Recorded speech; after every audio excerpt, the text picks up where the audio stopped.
मोनसे गोजोनथाव खौरां लोगोफोर नैबे चिरां डिस्ट्रिक्टनि बेटिनि होननाय गामिनि अल बेटिनि स्वrang युथ क्लाब बेनि बानजायनायाव मोनसे मोजां क्वालिटी गेम माने नकआउट फुटबल टुर्नामेन्ट जोलुर बादायलायनाय जानो थांगासिनो दं 11 सेप्तेम्बरनिफ्राय 2 अक्ट'बरसिम स' बिनि थाखायनो दा बे फोथारखौ दा थाम टीम खालामगासिनो दं नोंथांमोना नुदों नै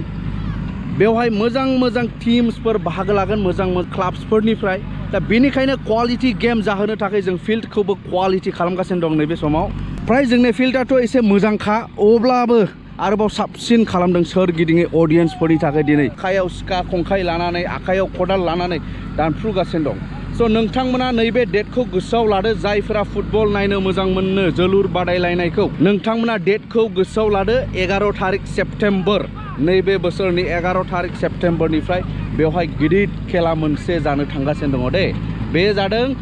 बेटिनि गामि चिरां डिस्ट्रिक्टनि आमटेका खाथिनि दे दा टीम हिसाबै जुदि नोंथांमोना मिथिनो लुबैदोंब्ला टीम्सफोरखौ जोंनियाव दङ बाहेरानिफ्राय वेस्ट बेंगलनिफ्राय Jaigaon United FC Chirang Duar SAI Sports Authority of India Global FC बिजिनिनि फेरेंगा आरो बिदिनो जारागुरि मालिबिटानि मोनसे मोजां टीम बिथांमोना लानानै फैनो नागिरदों बेनो जाहैबाय माखासे काठमान्डुनि प्लेयार्स थागोन सानैसो बेनिफ्राय माखासे सिक्किम दार्जिलिंनि बेबायदिनि माने क्वालिटी प्रोफेशनेल प्लेयार्सफोर नैबेयावहाय गेलेनो फैगासिनो दङ नोंथांमोना फोथाया जानो हागौ नाथाय आं सैथो खोथाखौ बुंदों फोथायाब्ला नोंथांमोना फैनानै नायफै बेवहाय दा जास्ट स्टार्टिं खामानिया दिनै आरो बेबायदिनो मावलांबाय थागोन जेरै नै दा मावगासिनो दं गोसो हाबनानै सान्दुं गोसाब्लाबो बेबायदिनो बानायगोन गासैखौबो स्लिम साफा जाहाथे नोंथांमोना बेयाव फैनानै मोजाङै जिरायनानै माने जेन खेलाखौ नायनो हानाय बायदि गासैखौबो नै जों जेसिबि बाहायनानै बिराद माने स्लिम बानायजोबगोन समान प्लेन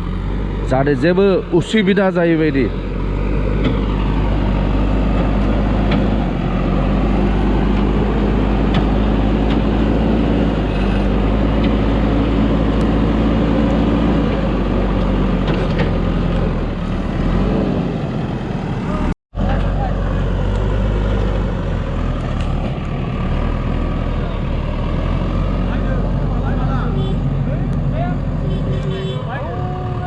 मोनसे आनवान्टेड दंफां दङ नै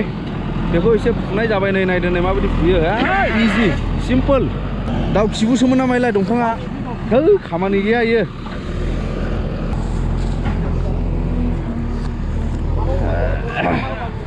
बेनिफ्राय आरो फोथारखौ स्लिम गोरा मोजां खालामनो थाखाय नैबे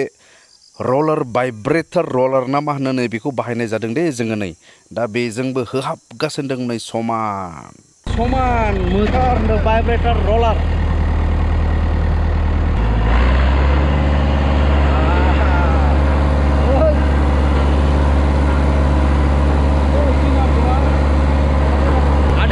आदेर आली ड्राइभारा आदेर आली एक्सपार्ट खा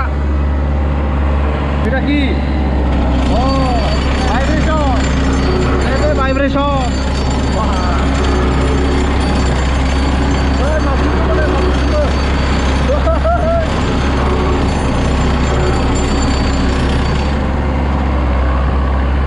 ले बोलो हो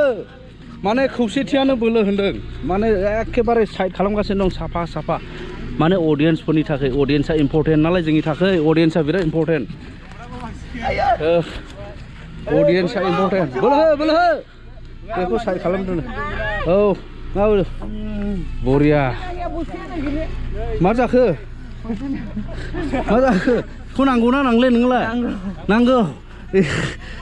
ले बस्था हाबना थाबाय ने बोलो हो बा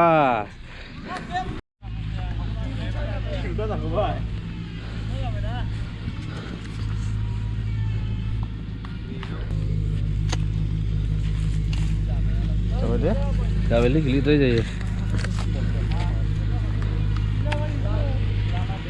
गोबां साजायनाय फिल्ड फोसाबनाय बेबायदिनो सोरगिदिङै बे जागोन आरो दिनैहाय जागायजेनबायल' बेनिखायनो आं नोंथांमोननो बे गुसुं इनफरमेसनखौल' होग्रोबाय जेसिबि 4x4 जोङो माने नैबो हा खोनायदों दा गोथौआव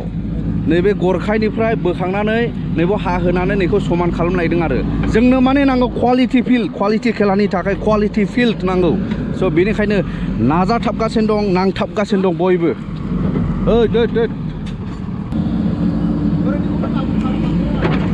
रं नालाय बुलाय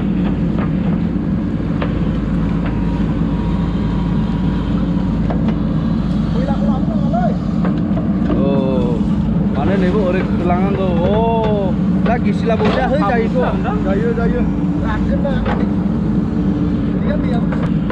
नैबेखौ माने समान खालामजोबगोन आरोखि अडियेन्स नोंथां अडियेन्सफोरनि थाखाय बे गासैबो समान प्लेन मोजां जायगा जागोन आरो येस बिराद मावै दाङै सोरबा मेंबाय आंथ' मेङाखै बांद्राय मावाखै नालाय नोंथ' मेंबाय एसे नैबे मेंनायखौ एसे गोजोनग्लाय होनो माखासे जानाय बानायदों दे माने स्पेशेल जानाया मायो दाउदै बयल दाउदै नै दाउदै